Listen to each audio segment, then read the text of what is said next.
Hyderabad police commissioner Sajjanar గారి పేరు అప్పరవారు.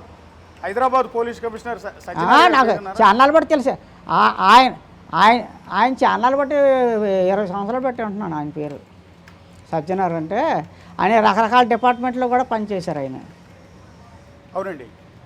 అంటే ఆయన ఇప్పుడు ఆయనే మీ అబ్బాయిని అరెస్ట్ చేశారు. రకరకాల డిపార్ట్మెంట్లో కూడా పనిచేశారు. ఆయనే మీ అబ్బాయిని అరెస్ట్ చేశారు. మరి ఆయన డ్యూటీ ఆయన చేశారు సార్.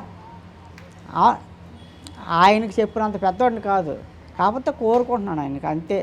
రిక్వెస్ట్ చేసుకుంటున్నాను. ఇంగ్లీష్లో చెప్తారు కదా రిక్వెస్ట్ అని, మనస్ఫూర్తిగా కోరుకుంటున్నాను. ఆయనకి చెప్పిన ఆయన డ్యూటీ ఆయన చేశారు సార్. ఆయన తప్పని మనం ఎలాగనుకుంటాం? ఆయన కాకపోతే ఇంకొకళ్ళు ఉంటారు అక్కడ, ఆ స్థానంలో ఇంకొకరు ఉంటారు సార్.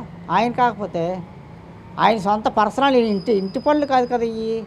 కొన్ని ఇంటి పని అయితే సార్ ఇంట్లో పని వాళ్ళు ఇలాగ తప్పు అయిపోయిందని కాలు మీద పడితే పోన్లే ఎదవా అనేసి ఆయన కనికరిస్తారు. వాళ్ళ ఇంట్లో పని కాదు కదా అది. కాబట్టి అది పర్సనల్ కాదు, ఇంట్లో పని కాదు. ఇంట్లో పని అయితే చెప్పండి, నేను వెళ్తాను, ఆయన కాలు మీద పడతాను, ఆయన తన్నినా నేను పడతాను. మరి అంతకన్నా నేనేం చేయలేను. ఆఫీస్ పని ఆయన ఇష్టం కాదు. మీ అబ్బాయిని అభిమానించే వాళ్ళు, మీ అబ్బాయికి ఉన్న అభిమానులందరూ ఈరోజు సజ్జనార్ గారు దిగుతున్నారండి.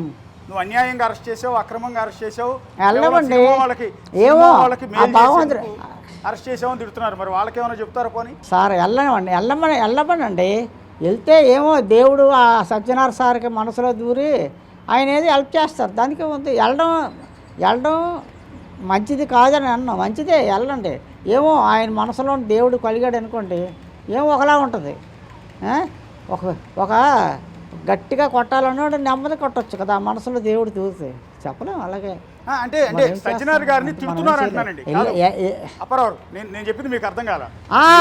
మీ అబ్బాయిని అభిమానించే వాళ్ళు మీ అబ్బాయిని అరెస్ట్ చేసిన సజ్జనార్ గారిని తిడుతున్నారు ఇష్టం వచ్చినట్టు సోషల్ మీడియాలో. వాళ్ళకి ఏమైనా చెప్పదలుచుకున్నారా? బుర్ర తక్కువ తిడతారండి. వాళ్ళకు జ్ఞానం లేదు, ఆలోచించే శక్తి లేదు, అందుకే తిడుతున్నారు. సజ్జనార్ సార్ ఏం చేస్తారు సార్? సజ్జనార్ సార్ ఇప్పుడు రిటైర్ అయిపోతారు అనుకోండి, ట్రాన్స్ఫర్ అయిపోతారు అనుకోండి, ఆ ప్లేస్లో ఇంకొకరు వస్తారు. ఆయన అలా తిడతామా చెప్పండి? తిట్టలేరు కదా. ఆయన డ్యూటీ ఆయన చేశారు.